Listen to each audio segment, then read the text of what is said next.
Hello and welcome to the 11th in a series of online Scottish music workshops to mark the 125th anniversary of the Glen Collection. I'm Ronnie Gibson, a scholar performer of Scots fiddle music based in Aberdeen, Scotland. We'll be live on YouTube at this time every Monday and Thursday throughout August, exploring some of the finest Scottish dance music as chosen by John Glen in his two tune books published in 1891 and 1895. You'll find out more information and listen to free sheet music downloads at glencollection125.wordpress.com, where, if wished, you can also make a contribution to my virtual tips jar via PayPal. A big thank you to everyone who's contributed. In this video, we'll workshop two sets, the 81st and 86th pairs of tunes, but they're the 9th and 14th pairs as found in Glen's second book. You can use the chat bar during the live broadcast to make comments or ask questions, so do let us know you're there. There's already a bit of chatter. We have Jane joining us. Yes, from Lockdown Central, Jane, that's right. International viewers might be unaware that Aberdeen was recently put into special measures. So we're all suffering from that. Donald from Ballindalla, great, well done, Donald. It's nice to have you. Leslie, hello. Francois, Chris, and Iona, great. It's lovely to have you all with us. It's been a bit of a sunny day. I'm feeling rather baked, so if there are any wrong notes, that's my excuse. Getting the excuses in early this week. Anyway, set 81 is where we turn our attention. The Strathspey, Perthshire Volunteers, and the Reel, Miss Robertson. The Reel by Robert McIntosh, who has been a featured composer over the past few weeks. But the Perthshire Volunteers, there's no attribution, but it's from the Gow collections. And it's got the hallmarks of being a Neil Gow tune. Neil Gow, known as the father of Scots fiddle music. He was an 18th century fiddler composer, but he's become a bit larger than life. And many of the characteristics in his music came to define Scottish music in the years that followed. Right, so here we are, set 81, Strathspey, Perthshire Volunteers. Let's just give it a little sight read, nice and steady.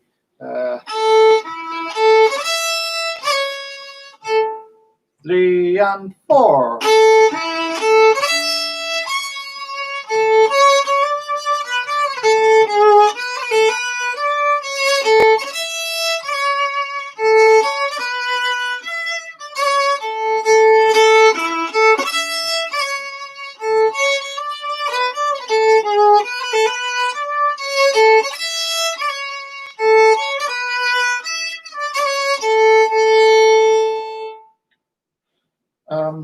Let's discuss a couple of features initially. If we look at this first bar, there are two particularly interesting things. The first note, the quaver E, a bit going back to this idea of voicing, it's a bit like a low introduction. Dee-dum. And then we're back to our middle voice. Dee-dum. The other thing, just to put it all together, is the rhythm on the second beat. It's two semiquavers and a quaver. And by the ordinary, we'd slur it and it would be like a grace note. Trum, trum, trum. But the Gows are quite consistent. And oftentimes this rhythm isn't slurred. So if you're on the fiddle, it just means being very athletic with the bow.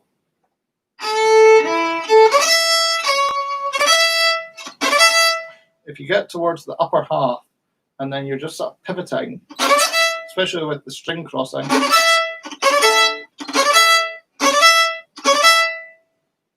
So let's just try that first bar with the first note with its own sort of gravity, and then the rest of it, and that athletic bowing on the second beat. 3 and 4. Yep, and again 3, 4. And again 3, 4. So with the voicing, it's like the first two notes are on their own, and then the next note is like another upbeat to the ta-ta-tum, dee-tum, tum, ba-ba-da, dee-tum. It's subtle, but we're all about the subtleties. 3 and 4. The only other thing to mention in this bar is the little ornament on the C sharp crotchet, just on the fiddle, a third finger ornament. Let's just try it slowly. So this is from bar 1, beat 3, the C sharp crotchet with the ornament. 3, 4. 3, 4. And again.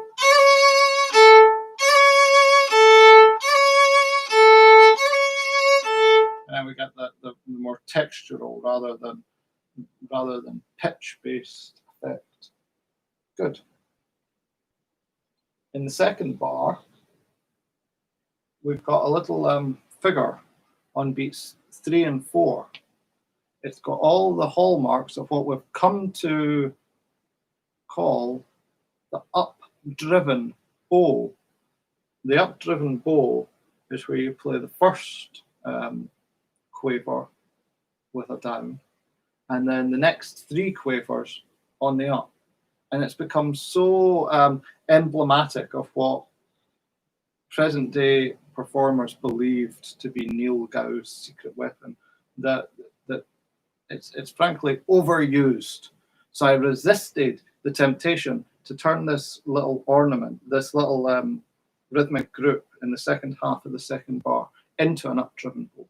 We take the first quaver on an up, and then the slurred quavers on a down, and the last quaver in the bar on an up. So let's just go from bar 2, beat 3, starting on the up.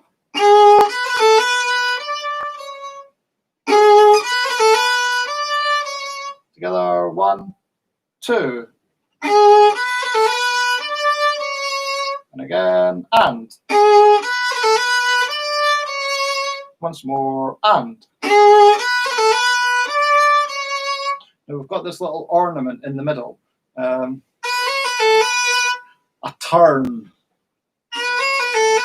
Let's just try that, starting from the first B quaver, 2 and 3. And. Last time. There we go. And then we just need to speed that up. And. That's it. And then putting it all together. 3, 4. Something like that. Let's try from the beginning up to there. 3 and 4.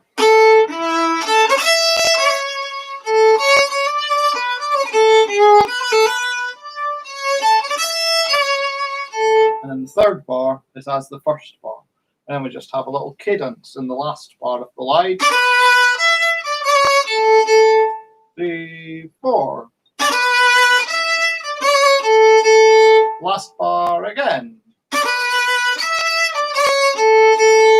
Last time, 3, 4.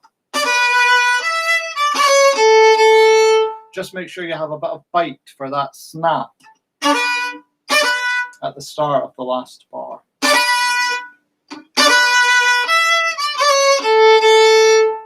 So with bows on strings ready to go, feel the weight in the string. Last bar, 3, 4. Good, that takes care of the first measure. Let's go into the second line and just give it a read. Don't worry about the ornaments just now. We'll keep the rhythm and we'll keep the bowing. Okay, line 2, nice and steady. 3 and 4.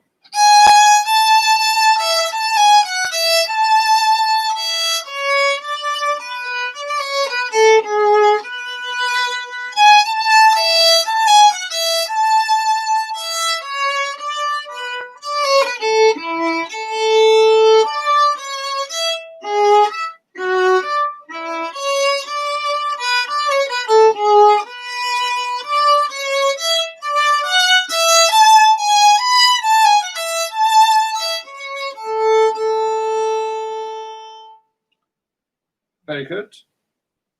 One place where it's useful to use a 4th finger is in line 3, bar 1, note 4.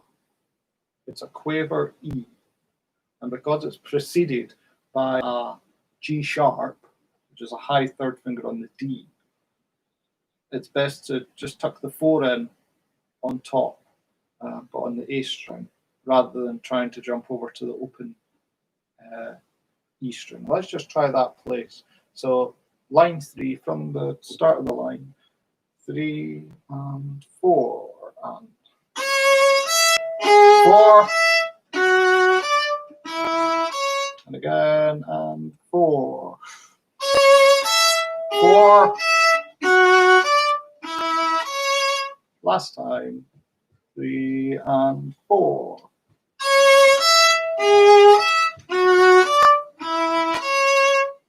There we go. Very good. Right, let's just go back to the start of line 2. We've got a couple of ornaments. They're just like hanging G sharps. From the start of line 2, that first bar, 3 and 4. Good. And make sure you give the semiquaver some shape. 3 and 4.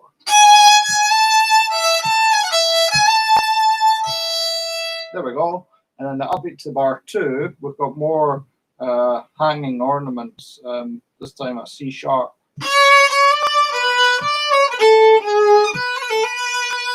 And the same turn in between those two Bs. Upbeat to bar 2, 3 and 4.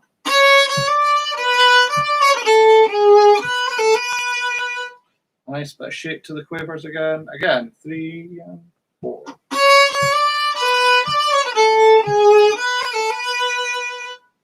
Then we get to line 2, bar 3, and it's the same as line 2, bar 1. Let's just give it another run with the upbeat, bar 3, with the upbeat, 3, 4.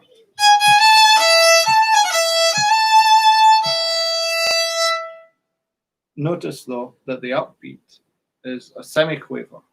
It's not the same rhythm each time. The rhythm gets tweaked, and we've seen that a lot in the tunes that we've covered to date, practically all of them. It's a little nuance, a little subtlety that's lost when you come off the page and learn it all by ear. And then we have this little closing bar. Now this is line 2, bar 4.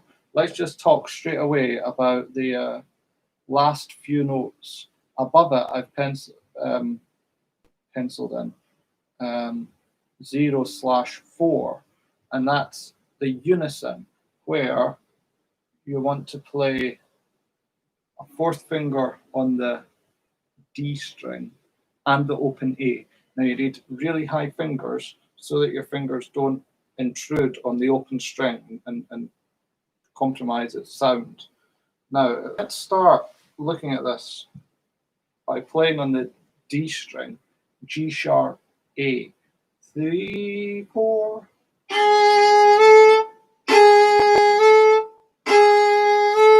And although we're not adding in the open string yet, try and keep your fingers nice and high so that when we do, it's just a matter of bowing rather than left hand. 3, 4, here we go, and.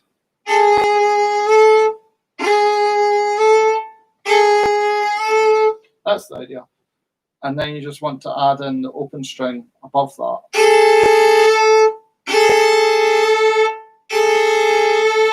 So the first pair of notes you're playing is a G sharp and an open A, and the next pair, when you put the 4 down, a 4 and an open.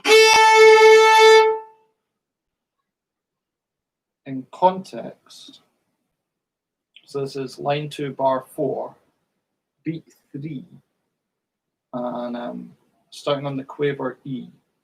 This comes on the up again. How I'm playing it is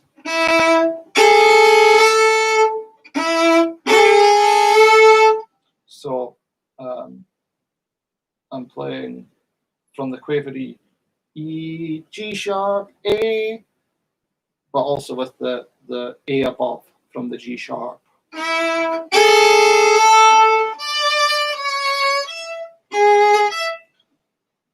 Let's just try that. So line 2, bar 4, beat 3, starting on the up bow, the quaver E, 1 and 2, again, and 2, again, and 2. There we go. I hope I've explained it clearly enough. It's a bit of a tricky one to do remotely, but do ask in the chat bar if you've got any further questions. Let's put it into context. Upbeat to bar 4. Let me give you a sample, and then we can try it together.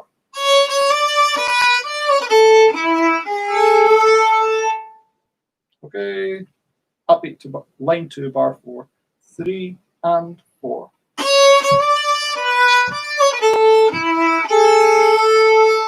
Again, and 4.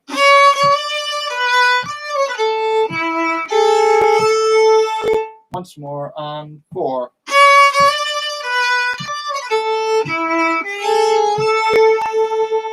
There we go. Then we get to the upbeat to line 3.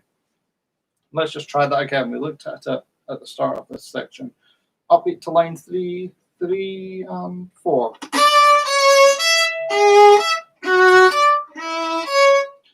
Now we're after that's a strong, weak, down, down. Upbeat to line 3 again, 3 and 4.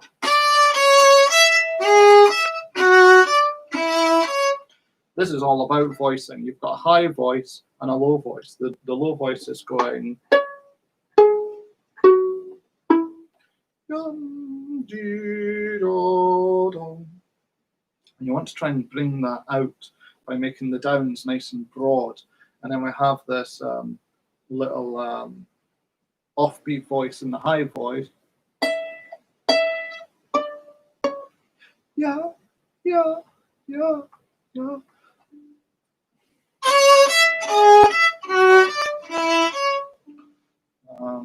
Let's try for the last time. Upbeat to lines 3, 3 and 4.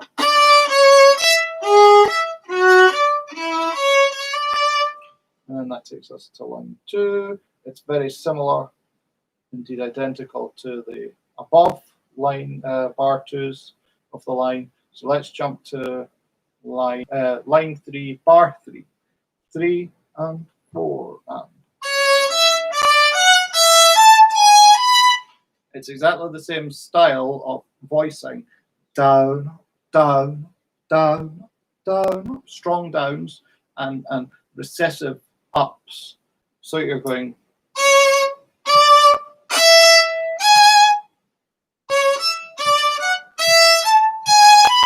Let's try that. 3, 4.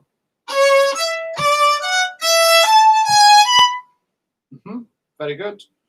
And then the last bar.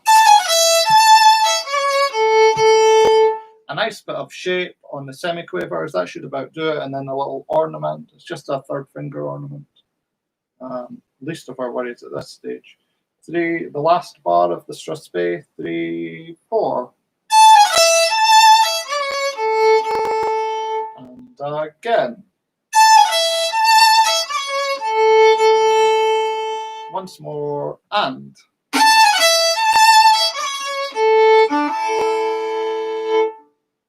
That's the strathspey. That's our first bit of gow. It's as esoteric as any of these tunes is, but it's very inventive. Right, Miss Robertson, The Real, by Robert McIntosh. Let's give this a little sight read, shall we? 2, 3, and 4.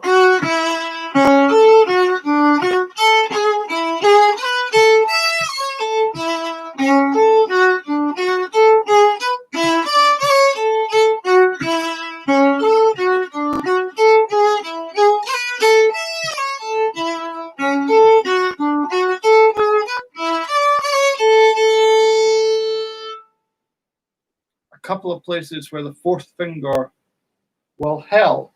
It's not necessarily strictly necessary. You could have very athletic bowing, but in bar 1, note 3, that quaver A after the C sharp is really best suited with a fourth finger. And the same place in bar 3. Other than that, open's fine.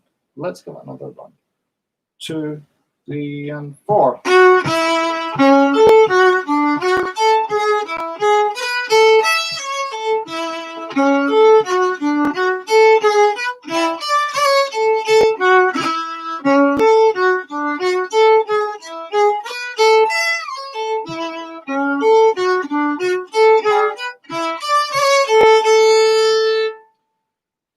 The phrasing can add a bit of interest, and it's really just, for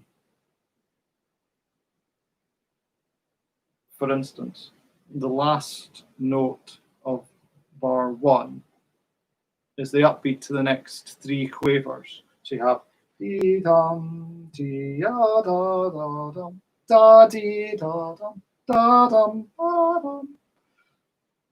It's just about finding where the joins in the lines of quavers come.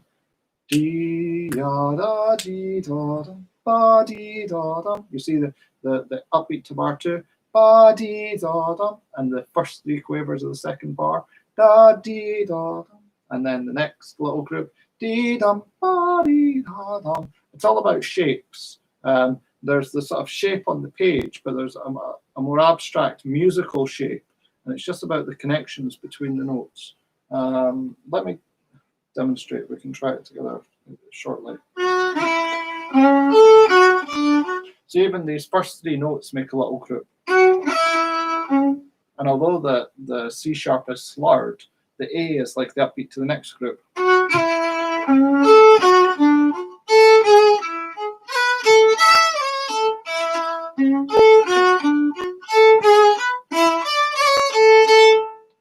If it's something of interest, you can explore it and see what shapes you can make. Let's just try it from the top for the last time. 3 and 4.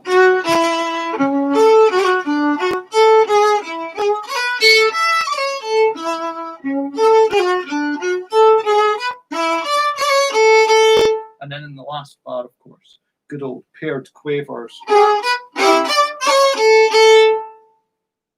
Let's just try the last bar of the line. 3, 4. Last time. Very good. Okay. Second line, and bringing us into the second measure. Here we go. 1, 2, 3, and 4.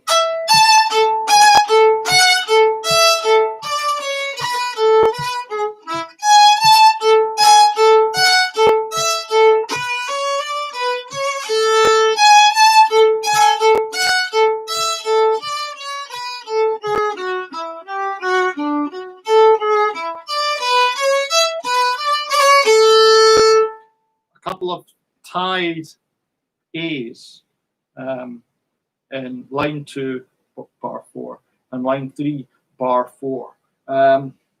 It's a slightly contentious issue of how we should interpret them. You do find syncopated rhythms in other tunes where instead of tying the 2 quavers, they just put a crotchet, so that's unambiguous. In this case, I'm I tend to think that you can just play them as a crotchet, but it leaves open the possibility of having to try and fit in some sort of ornament between the two so you can make the two notes distinct, or doing something with the bow so that you hear both A's. But when they're tied, I think to play them just as a crotchet is fine.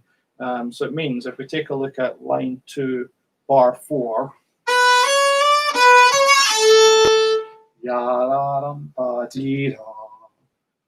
let's just try it. 3, 4.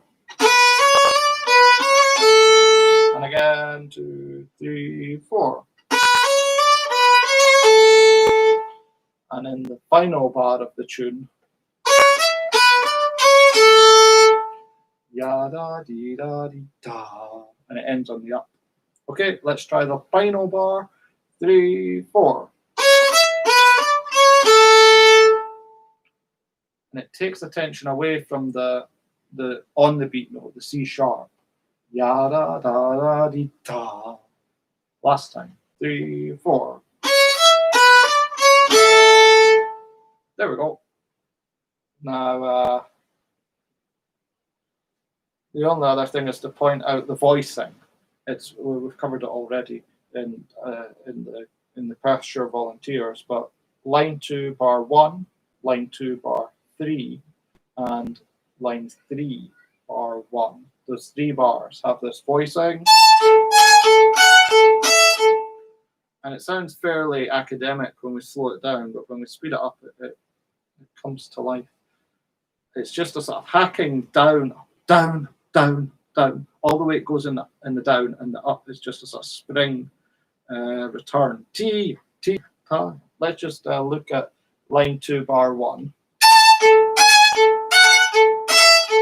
And try and draw out the first of each pair and make the repeated low A as inconspicuous as possible.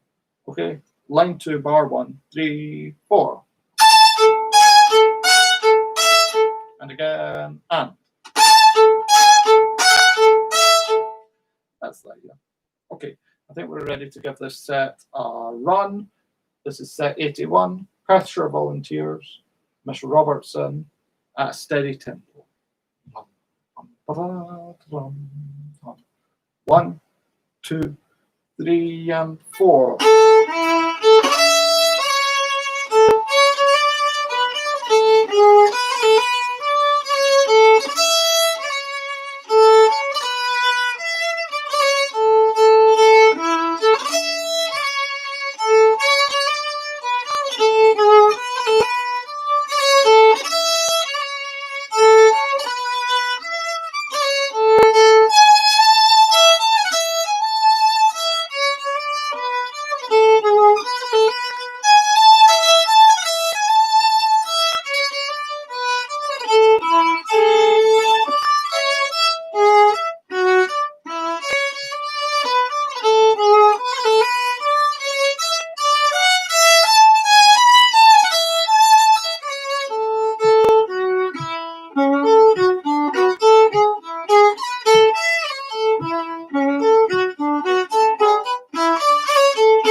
Good, well done.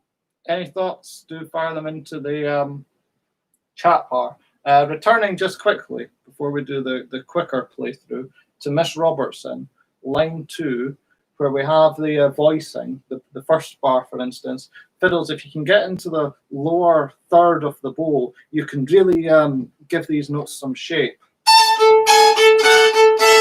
And just get the full weight of the bow to draw these quavers out. Anyway, let's try it again, a bit quicker.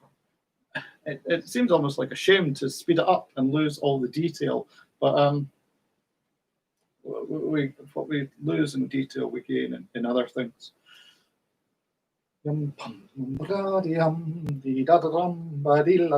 dee dum dum. Here we go. 1, 2, 3, and 4.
There we go.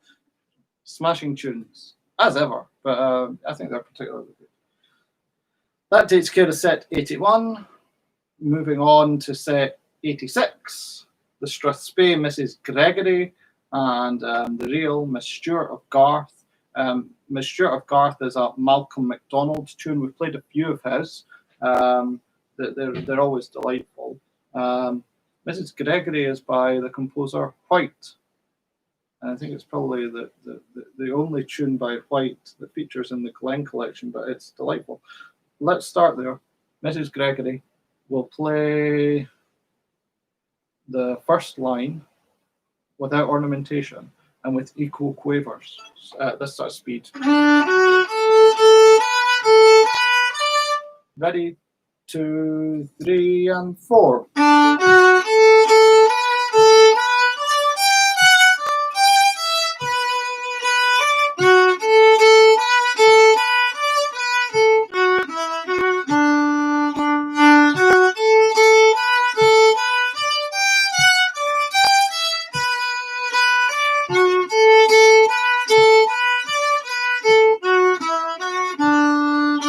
There we go. It's quite harmless, very pleasant.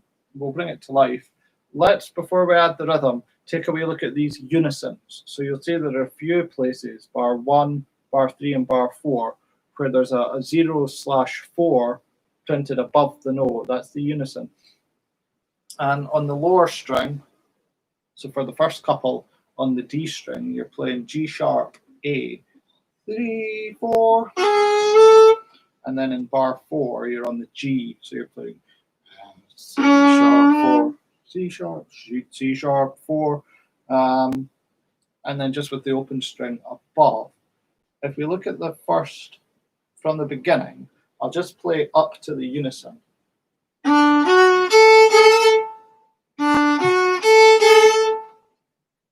Slower.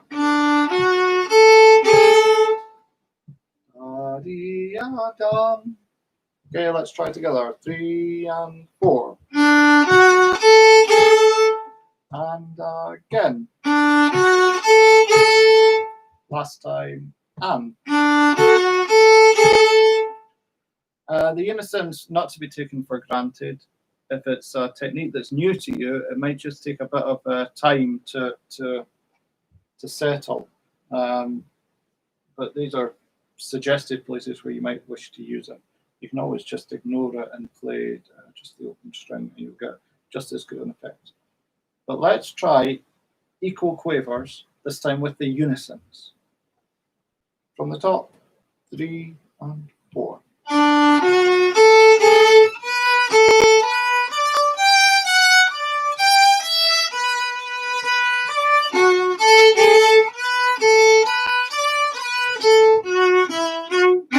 And again.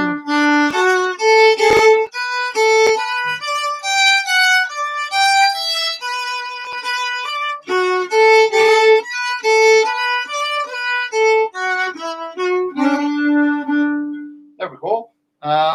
Now, let's forget about the unisons briefly and go back to the beginning, and this time play with the rhythm that's printed. Okay, here we go. 1, 2, 3, and 4.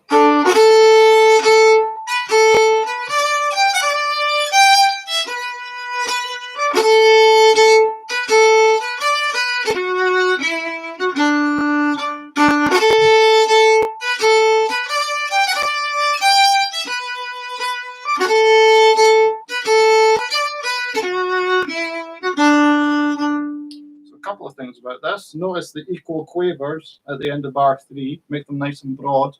They're significant. The other thing is the snaps. So each bar starts with a semiquaver, dotted quaver pair. Da-dum, dum. You need that pressure on the string fiddles, that bite.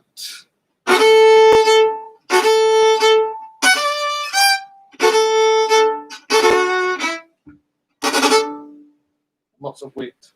This finger, I call it the driver, it's pushing into the stick.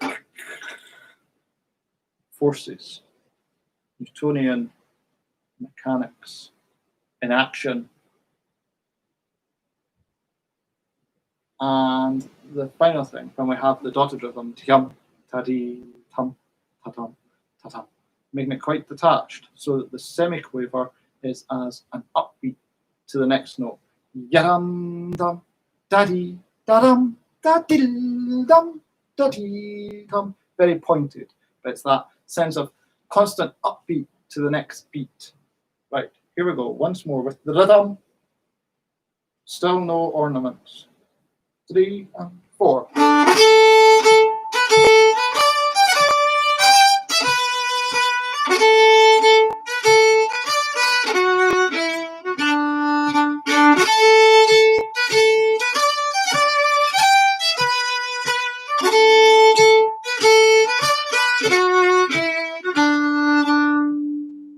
There we have it.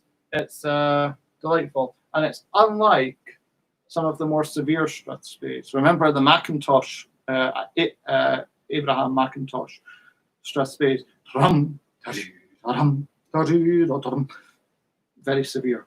This has a more, what we'd call today, a West Coast swing. Light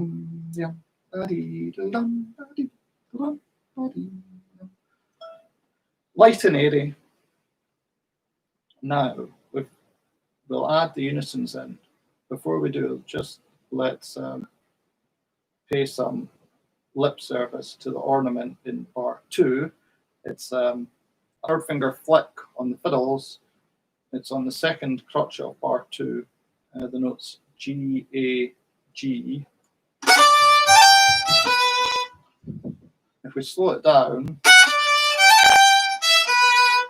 and a bit quicker, and last time, 3, 4. There we go. The only other thing to point out is on the repeat. You're ending the line on an up, and you're starting again on an up. So you just have to sort of stop the bow, but keep it going in the same direction. Okay, let's slow it down again, but add everything into the mix. The ornament, the rhythm, the bowing, and the unisons. Here we go. 2, 3, and 4.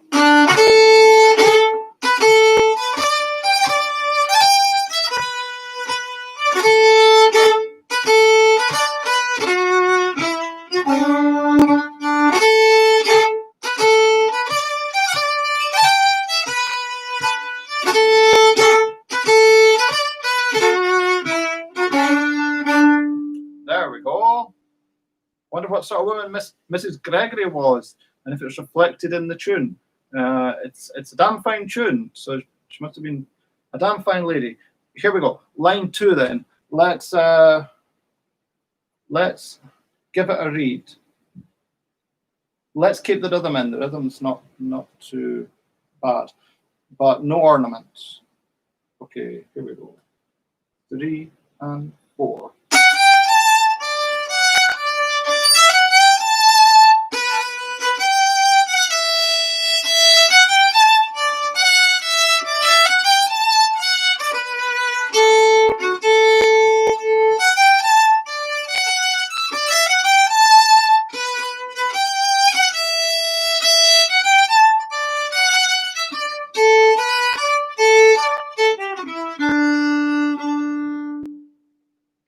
lots of equal quavers, which is a nice contrast to the more dotted character of the first measure. The groups of semiquavers, 4 semiquavers in bar line 2, bar 1, bar 3, and then in also in line 3, just give them some shape, and that'll be fine.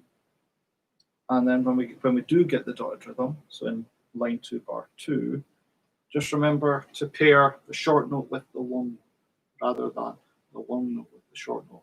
Drum, ba-dee, da-dum, dum. It just gives it that sense of forward momentum. Drum, da-dee, da-dum, dum, da-dum, dum, dum. The old adage of make the dotted notes long and the semiquavers short should get you there. Rum, da-dee, da-dum. That's maybe slightly severe. But let's take a wee look at adding in the ornaments, and then we'll give it another run. So we've got in line 2, bar 1, a third finger flick on the second crotchet beat.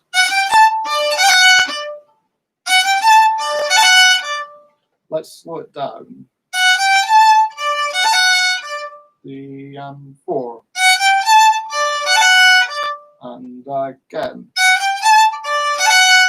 Last time, and. And then we have this ascent up to the high A. In bar 2, we've got the little second finger flick. On that upbeat to beat 3. If you blink, you'll miss it. Let's see if I can slow it down even more. Dum-ba-dee-da-da-dum. Here we go. Bar 2, and. Again. Last time. There we go. And sped up.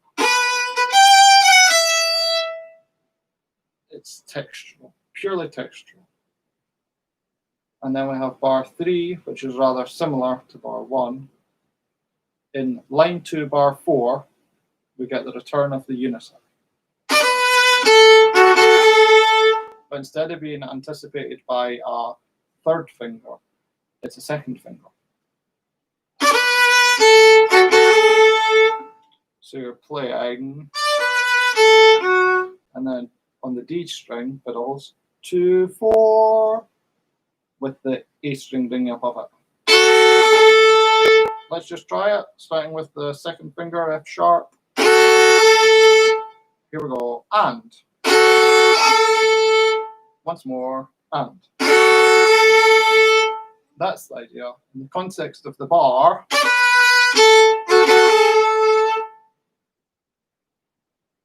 line 2, bar 4, 3, 4.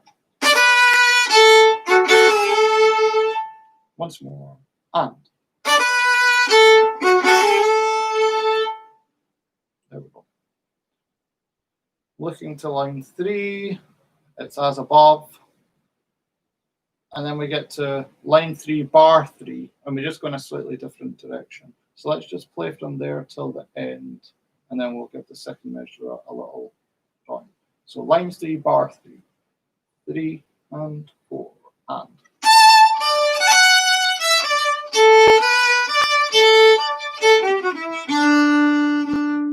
Again, this is about the phrasing and the grouping of the notes. Rum, ba, dee, da, dum, ba, dee, da, dum, dum, dee, da, da, dum. So they tend to come in groups of 4, but starting on the upbeat. Ya, da, dum, da, dee. And then from the semiquaver, da, dum, da, dee. And then the upbeat to bar 4, dee, dum, bum, dee, dum. So there's a magnetism between the notes. They're not just a succession of pitches and rhythms. Right. Line 3, bar 3, with the 2-note pickup. Here we go, the 2 semiquavers before. 3 and 4.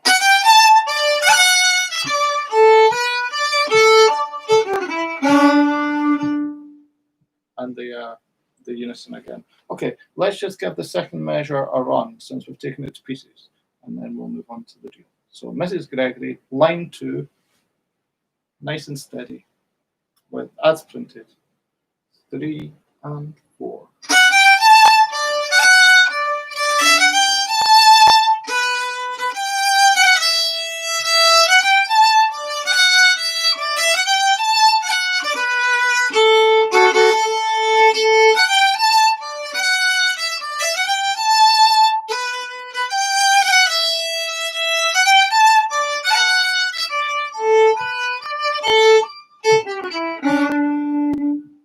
Just watch.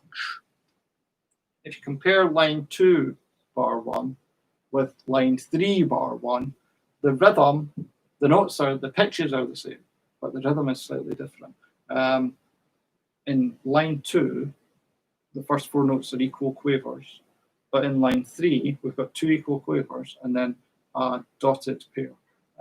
Rum, ba, dee, ah, da, da, da, da, dum.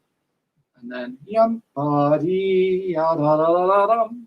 It's across the repertoire. It's too consistent to be just careless typesetting. It's quite a deliberate compositional device of changing the rhythm on the repeat of the pitches.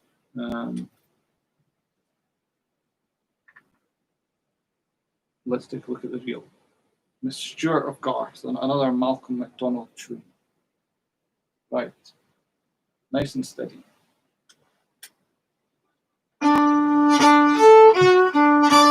1, 2, 3, 4.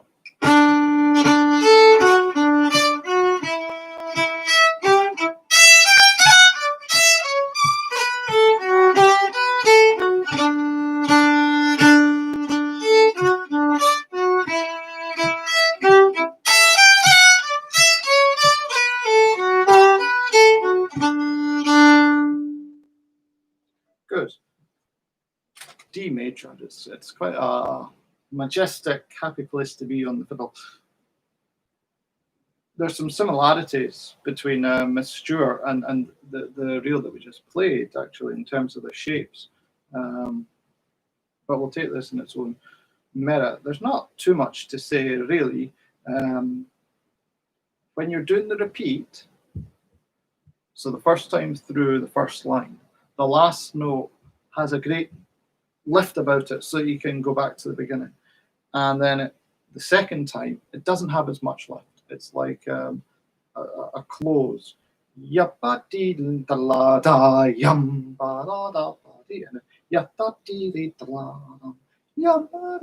the second time, you just sort of shorten it slightly and then sort of carry on with the rest of the tune.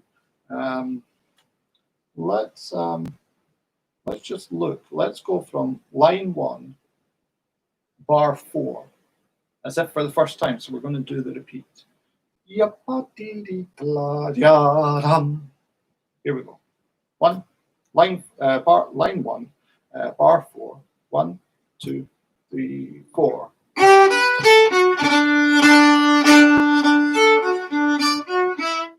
Now let's try it as if we're going to go on. So we want to shorten it a little. Line bar 4 again. 3, 4.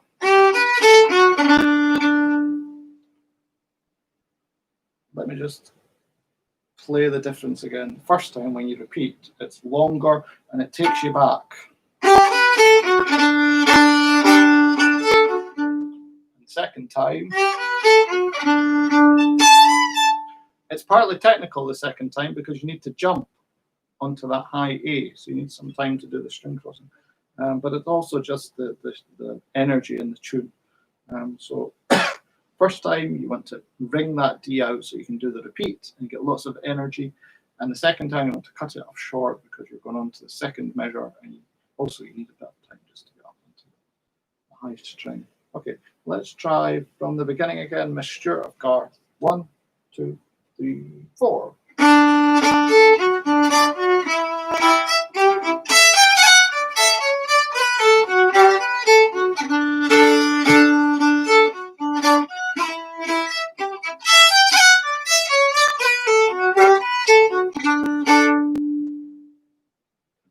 it's an interesting shape because we've got these high notes. Yum ba da dee da dum ba dee da ba dee dum. And the high notes do take some of the weight, the emphasis in the bar. So for instance, in bar 1, that high D makes the fourth quaver of the bar, the fourth crotchet of the bar, a strong place metrically. Yum ba da dee dee da da dum ba. And then halfway through the second bar, we've got that high E. So do emphasize these high notes. And then we have in bar 3 that 3-note slur at the end. So it takes away from the note before the slurred notes, the quaver D. Just to give it a bit of rhythmic interest. Let's see if I can demonstrate, and then we'll try it together.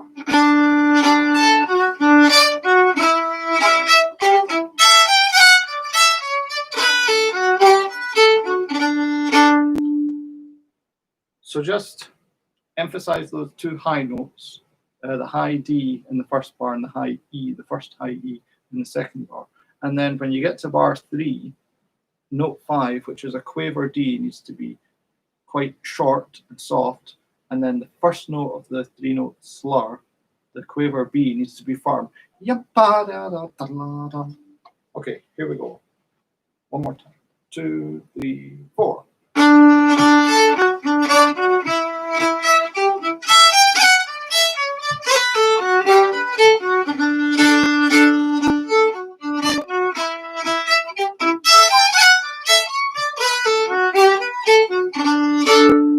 Second measure, line 2. Miss Stewart of Garth, we're in set 86. Line 2. 1, 2, 3, 4.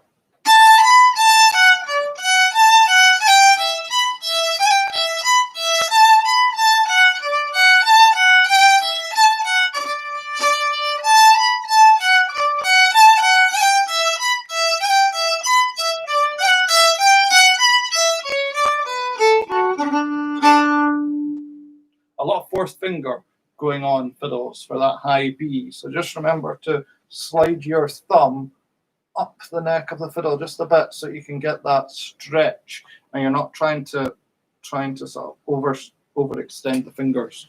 When you overextend the fingers, they tend to go down on the string at an angle, and it creates a rather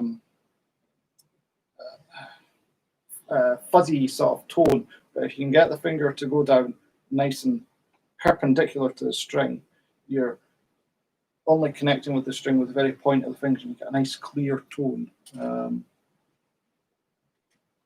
Let's see. In line 2, bar 2, we want to pair these quavers, and again emphasize the high note. So it's like an offbeat effect that we're getting.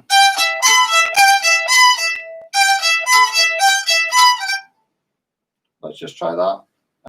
Line 2, bar 2. Yada dee dee da da dee dee. 1, 2, 3, 4. And again, 3, 4.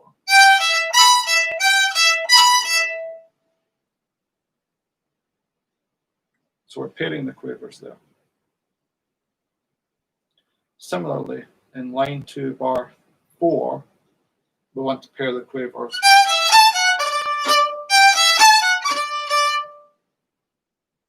And we're getting another offbeat sort of effect. So let's try line 2, bar 4. Yada dee dee da dum. 3, 4. The burl as well. Remember, if the burl is a distraction, just turn it into a crotchet. Yada dee dee dum da. Again, line 2, bar 4. 3, 4. Apologies, I'll get the right note this time. 3, 4. Good. Well, that more or less takes care of the reel. Well, before we put it to bed, let's just look at line 3, bar 3. And I hope, Donald, you enjoy the bass line here. Like something out of an 18th century harmony textbook. Pair the notes, pair the quavers. line 3, bar 3, pair the quavers, 3 and 4.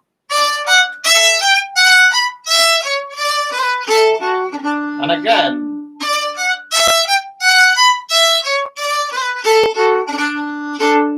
Okay, there we go. Let's give this a run. Set 86, the Strathspey, Mrs. Gregory, the Real, Miss Stewart, Garth, steady tempo. Ya dum dum ba-dee dum ba-dee dum ba-dee. Oh, to be on the west coast in weather like this, with your fiddle under your chin. 1, 2, 3 and 4.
Here we go. I see Donald's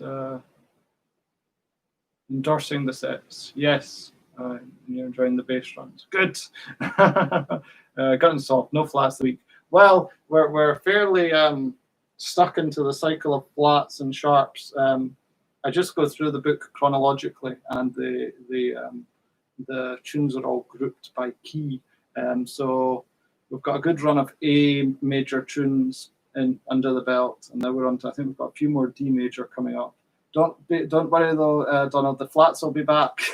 Maybe mid-August, I would predict, back with a vengeance. And I think the last key is B minor. There aren't many B minor fiddle tunes, so you can look forward to those. That will get us through to the end of the series. Right, a bit quicker then.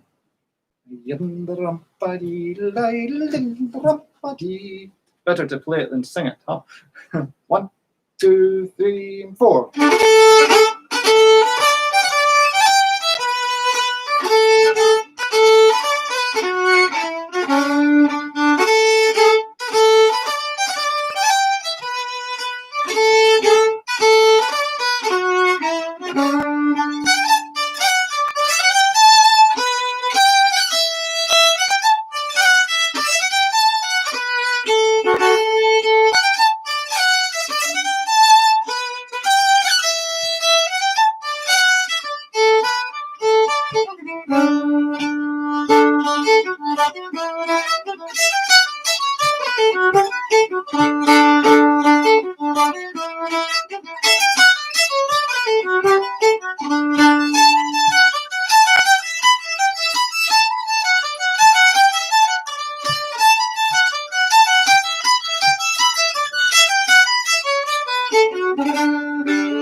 It's good for what ails you.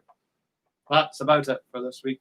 Thanks for taking part. Thank you so much for taking part. I really appreciate it. And remember, you can rewatch at any time by using the same link or searching on YouTube. The next live broadcast will be on Monday, when we'll continue our exploration of the Glen Collection. In the meantime, take care and keep playing.